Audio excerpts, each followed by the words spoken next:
A second brain is not just your note-taking app. It's an entire system of managing your knowledge. And it can be made stronger by working on the right things. If I wanted to make my car last longer, I wouldn't put my effort into getting a new paint job or getting the flashy hubcaps or getting the best surround sound system, right? It would be the less sexy stuff. It would be consistently getting an oil change. It would be tire pressure checks. It would be air filter changes. And so today I want to share with you 5 tips that I wish I knew when I started building my second brain. Now, this isn't just for somebody that is starting this second brain. This can be applied whether you have an already established second brain or you're just starting out and you don't even know what a second brain is.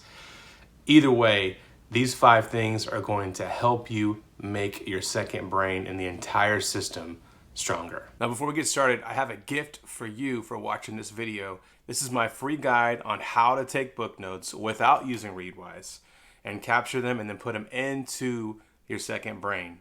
By the end of the guide, you will have a simple system for highlighting books, a mindful approach for adding content to your second brain, a process for creating building blocks of knowledge for the future, and a simple tip for making more connections inside of your second brain. The link to get the guide is in the description below. All right, let's dive in. Tip number 1 is every thought and idea is worth writing down.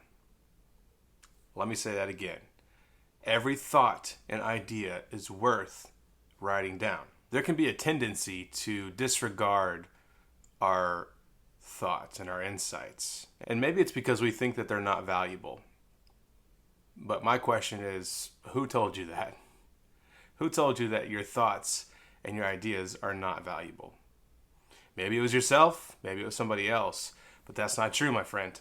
You see, the strength of your second brain comes from the fact that it is filled with your unique ideas, your tastes, your interests. Nobody else on this planet is like you. Nobody thinks quite like you do, or filters information quite like you do, or gets excited about certain topics like you do. You are literally one of a kind.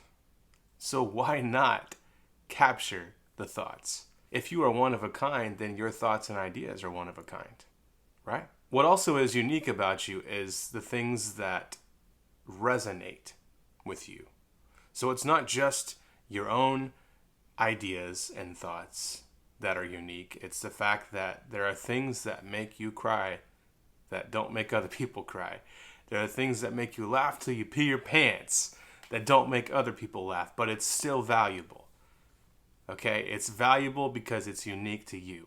Don't pass that moment whenever you get the idea, or when you're inspired, or when you tear up from a quote that you read.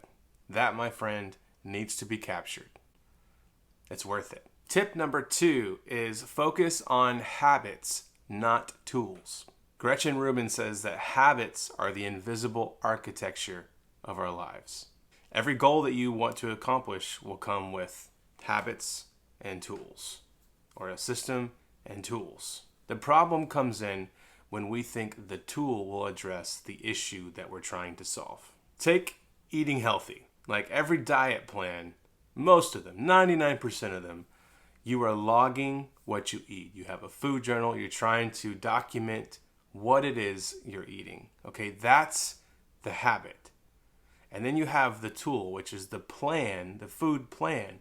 Whether that's prepackaged food sent to you or it's a shopping list for you, made for you, that's the plan. That's the tool. But the habit is logging your food. If you don't get that habit down, you will think that the tool is the problem.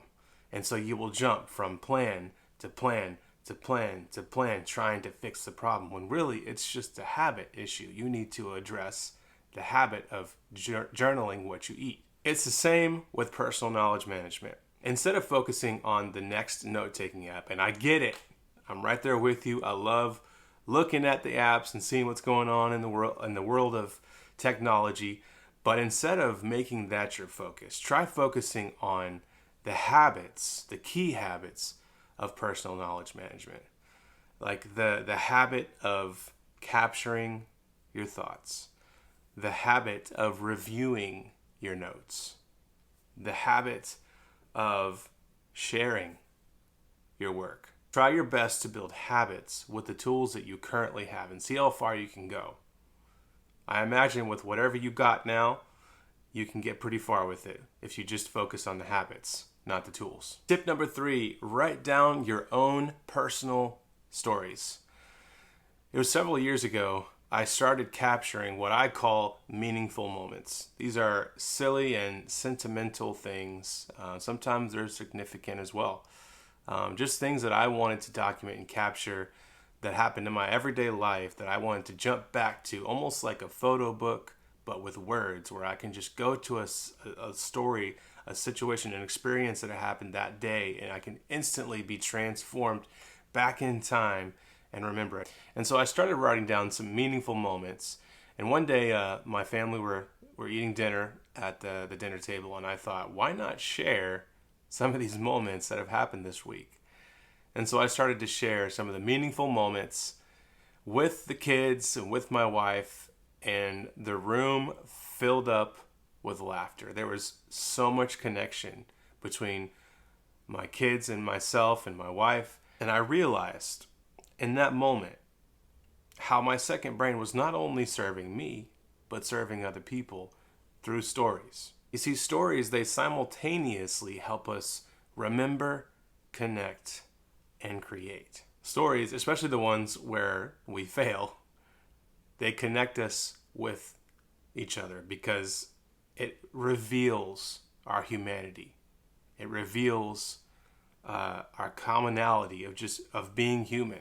So when you capture those stories every single day and you make that a habit, you then have a treasure chest full of stories that can be used to connect with somebody. Maybe it's a one-on-one conversation with a friend.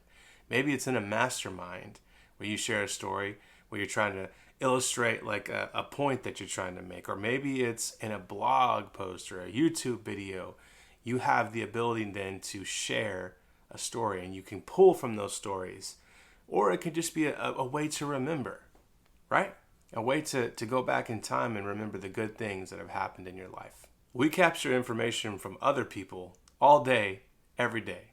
Emails, articles, YouTube videos, podcasts. There is so much content to gain insight. But why not start writing down your own personal experiences and your own stories? They matter. Tip number 4 is spend at least the same time reviewing your notes as you do capturing notes. Ideally, everything that you capture resonates with you. That's the idea of the second brain, which means that you have a place that you can go to where every note and every image and drawing and quote and thought and idea has significance to you. It has value. And that's powerful right there.